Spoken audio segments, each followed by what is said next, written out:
and welcome to Diamond Secrets Revealed. Does size really matter? So why is the size of the diamond so important? Well, first it contributes to its rarity, which directly affects the price and the value. So how much are you gonna pay, right? So that's super important. But why else? Well, because size is something that you see. So you see it with your naked eye, and that's one of the first things that you see. You don't need a loupe or any kind of fancy equipment to see the size, and when one stone's next to the other, you can see which one is bigger and which one is smaller. It's something that you definitely notice for sure, and something that can be measured and weighed. So it's not a guess. You put it on a scale or you measure it with a device, and you know the exact measurement, you know the exact weight. However, size and shape preferences are very personal and should be addressed when you're shopping for a diamond. So in this video, we're going to talk about diamond size and what sizes and shapes matter most in the trade. I'll also give you tips on how to choose the right size or shape for you so that you will be more knowledgeable and confident when making this important, personal, and special purchase. My name is Jennifer Wyszynski. I am a GIA gemologist, jewelry designer, and appraiser for Rejuvenated Designs. And I am a diamond expert, so I want to help all of you by giving you all the information you need to know so that that very intimidating act of buying a diamond can be a little bit easier. And if you need any kind of advice or help, I'm always here for you. So let's get started. So how did the carat system start? The modern carat system started with the carob seed. So early gem traders used the small uniform seeds as counterweights in their balanced scales. The carat is the same gram weight in every corner of the world, so it was something that was universally understood. The abbreviation for carat weight is CT, and you don't want to get that confused with carat with a K, and that is for metal fineness, gold fineness, like 14 KT. So you have 14, 18, 22, and that ends in KT. So 1 carat of diamond is equal to 100 points. So anything less than 1 carat is referred to in points. Like if it's 0.25 carat, it is said as 25 points, or you can say a quarter carat, either way. So how do we get the precise carat weight? To get the precise weight of a diamond, it is placed on an electronic scale that goes to the 1000th decimal. If the last number is a 9, you'll round up, and the carat weight is always expressed to the 100th. So 1.039 carat is equal to 104 carat. If you have a mounted stone, the weight is always approximate and is calculated insofar as the mounting allows.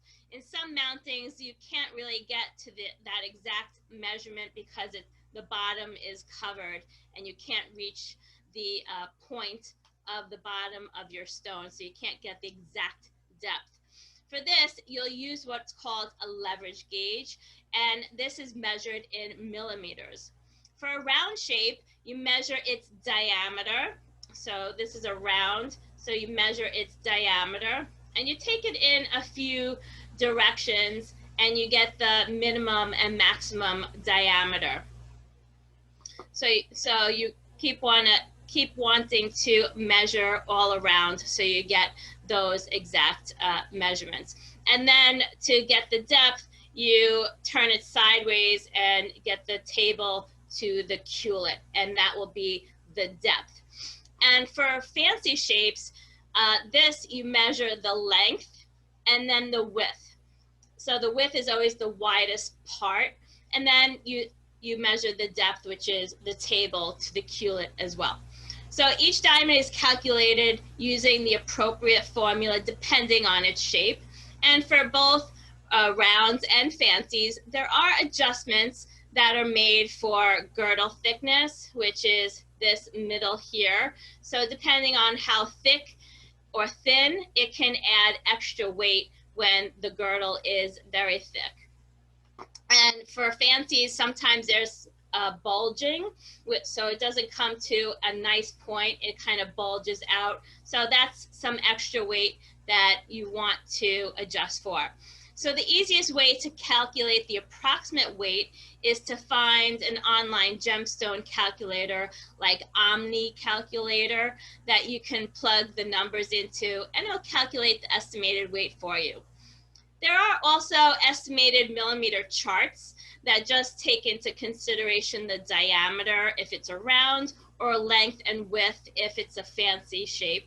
And this assumes that the depth is pretty close to ideal, which isn't always the case. So you kind of want to be wary about that. But you can have a 6.5 millimeter round, which is ideal for a 1 carat. But if your depth is too shallow or it's too deep, it may actually weigh less or more. So that depth measurement from top to bottom is an important factor to consider, especially when calculating larger stones, because each point matters when determining the value, definitely. So that's really why a lab certificate is very important, something from an independent lab like GIA or something like that, because they have all the instruments to give exact measurements and the exact angles, so you know the exact weight, and you can base the value off of that exact weight. So why is it important to get the exact weight of the diamond? In the diamond world, there are what is called magic weights. And to get the list price of a diamond, every jeweler or appraiser uses the Diamond Trade Pricing Guide. So the lists are separated by weight category first, then color and clarity, and like a chart. So the magic numbers are 1/2 carat or 0.5 carat, then it's 0.7, so 70 points, then 90 points, then 1 carat, then 1.5 carat, then it goes 2 carats, 3 carats, 4 carats, 5 carats, and then it jumps all the way to 10 carats. So once you hit the weight of the magic number, then the price per carat increases. So the increase is not linear. It changes depending on color, popularity, supply. And there used to be a trick to buy slightly under the magic weight. So people would get a 0.97 carat, which can look exactly like the 1 carat, but those stones that were slightly less than the magic weight became higher in demand because so many people were using this trick. So the price break isn't as much as it used to be. But if your budget is tight, I would recommend going slightly under the magic number, and if the millimeter size is pretty similar to the carat weight that you are looking to get. But be careful, because you don't want to take this magic number hack way too far. Using the 1 carat as an example with a 6.5 millimeter diameter, you don't want to deviate too much from that ideal millimeter measurement, because for a stone that weighs a lot less but has the same millimeter measurement, then the depth is too shallow. So if the diameter is bigger and the depth is too shallow, then it creates unappealing optics. And this is why it's very important, because if it's too shallow, it creates what's called a fisheye. And what a fisheye is a reflection of the girdle inside your stone. So you see that reflection as like a round, like a round eye inside your stone. And if your girdle isn't faceted, or if it has like that sugary appearance, then you can see a sugary ring inside your stone, and it won't look very attractive. It will give you this watery look, or this very opaque look, or this frosted look, and it's really unappealing. So you want to watch out for that. Now, if someone's offering you a deal for something that weighs a lot more than a carat, but again has the same millimeter measurement, then it is too deep. So now you have the same millimeter measurement, but now it's too deep and it weighs a lot more. So having something that weighs more, but size-wise looks the same, is not only a waste, but it compromises the look and the value. So a deep stone is called a nail head. And again, due to optics, will make the center of your stone look very dark. So when you look inside that center, it will appear very dark, and you won't get that nice balance of light that you want to look for with a nicer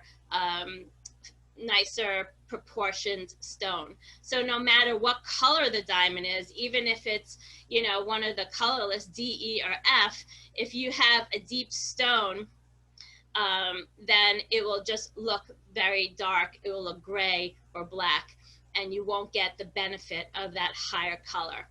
And if it is deep due to a very thick girdle, then it will be difficult to set, and it will get loose in your mounting very often. So you always do want to check the girdle that it isn't very thick. If it's medium, slightly thick, those are very good girdle widths to aim for. If it's too thin, you want to be careful about that too. If it's too thin, then it can chip very easily. So you want to kind of keep your girdle thickness about medium to slightly thick. Girdle thicknesses are overlooked very often because, you know, no one really cares about that when they're buying a diamond, but that's something to consider when you're wearing it and when you're mounting it into your ring mounting. So there are ways to get a larger look with a single stone and can cost less than a round brilliant. So you guys want to know what that is? That is to consider a fancy shape. So what is a fancy shape? Fancy shape is any shape other than round. So round is a round brilliant, and anything else is a fancy shape. So the typical fancy shapes are princess and Asher. So those are square. Then you have pear, which is a teardrop. Then oval, which I guess looks like an egg. Then you have marquee shape, which looks like an eye. Then a heart, that's self-explanatory. Then you have radiant and emerald, which are rectangular. So fancy shapes are very individual, and each person will like something very different, and each will look different when you wear them. So oval, pear, and marquee tend to look great on long, thin fingers. For shorter fingers, I would stick with princess and Asher, something that's symmetrical. Even a heart shape would look good, something that has the same length and width. A radiant or emerald looks pretty nice on both. So you can choose something elongated like that for any kind of hand type. If you do want a 1 carat that looks larger than a round, then you can choose an oval and pear shape, which ideally measure around 7.5 by 5.5 millimeters. Emeralds and radiant cuts usually are around 7 by 5 millimeters. Marquees typically are 10 by 5 millimeters, so very long. However, the princess, cushion, and Asher, those will actually look smaller for a 1 carat. So those will be about 5.5 millimeters for an ideally cut stone. So you want to be careful about that. Also, those are smaller, but they're also cut usually deeper to achieve their maximum optical effects. As far as value, popularity goes in and out. So in the 70s to 90s, if any of you remember, marquees and pear, those were all the rage. Everybody wanted one. Then princess and cushion were a pretty big deal. Then you had radiant and Asher. Now it's oval's turn to be the most popular fancy shape. So expect to pay a premium for an oval brilliant diamond. Plus it may be difficult to get the exact one that you want as far as size, color, and clarity. So be open to what's out in the market right now. When it comes to total weight and value of rounds or fancies, if you have one 1-carat diamond, you can expect to pay around $8,000 to $10,000. And that will cost and be more valuable than if you have 4 diamonds equaling 1 carat. So each one weighing 1/4 of a carat, or 0.25 points, which is about $1,500 per carat. And that will be much more than if you have 100 round brilliants that are 1 point each, equaling 1 carat, which will be about $900 per carat.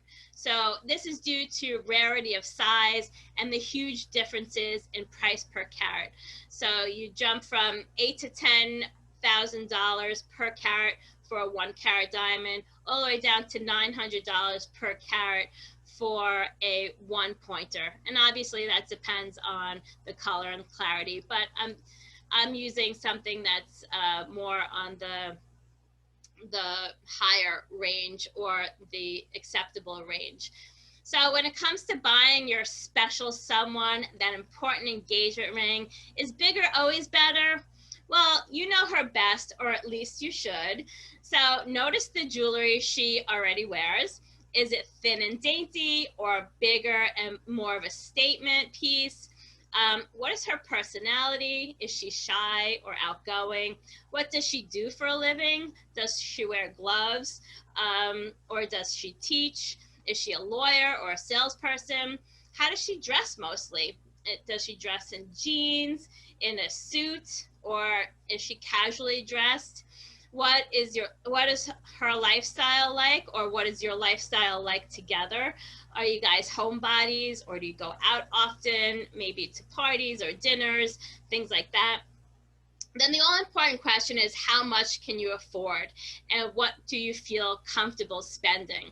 So you have a little homework to do, and after you watch this video, and I am putting out some other videos, so stay tuned for those, you will be well on your way to knowing what is right for you and for her.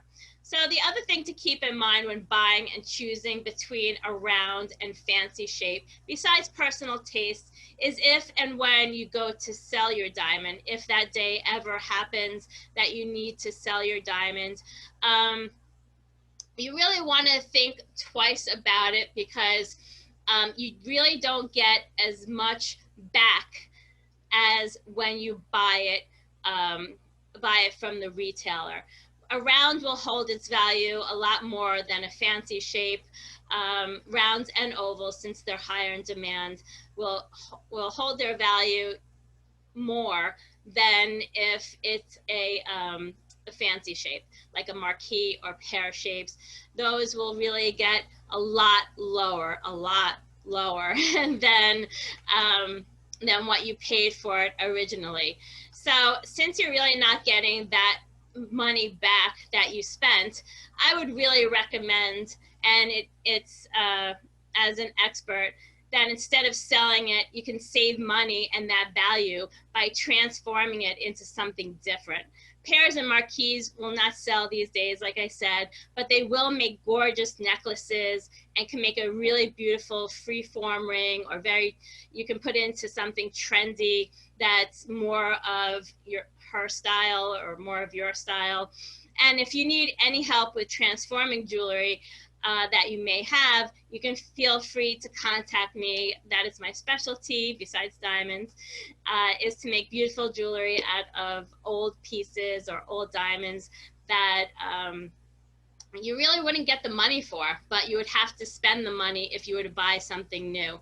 So in order to save that value, then transforming it is really the solution that I would recommend to you.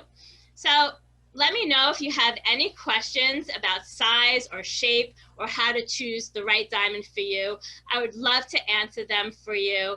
And really stay tuned for my other diamond videos so that you can be completely knowledgeable when going into the store and shopping for that expensive and personal diamond that is perfect for you. Talk to you soon. Bye.